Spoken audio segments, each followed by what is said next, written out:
আমাদের ছোটবেলার সেই মিষ্টি খেজুর গাছটির নিচে দাঁড়িয়ে ছোটবেলার কথা মনে পড়ে গেল। আমি দেখলাম পাখিরাও মনের আনন্দে পাকা খেজুরগুলো খাচ্ছে। ছোটবেলায় এই ছোট্ট খেজুর ছিল আমাদের জন্য এক রাজকীয় খাবার। বন্ধুরা মিলে দল বেঁধে গাছ থেকে খেজুর পাড়তাম এবং খেতাম।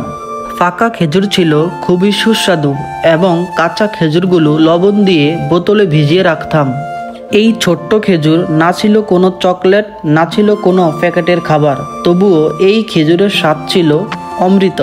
মাটিতে পড়া খেজুর কুড়িয়ে নিয়ে মুখে দিয়ে যে স্বাদ পেতাম তা আজ 1000 টাকার খাবারও পাই না। আজ সেই শৈশব নেই, নেই সেই বন্ধুরা। তবে এই খেজুর গাছগুলো এখনও দাঁড়িয়ে আছে স্মৃতি হয়ে। আপনাদের কি এমন কোনো খেজুরের স্মৃতি আছে? কমেন্টে লিখে জানান। সবাইকে ধন্যবাদ।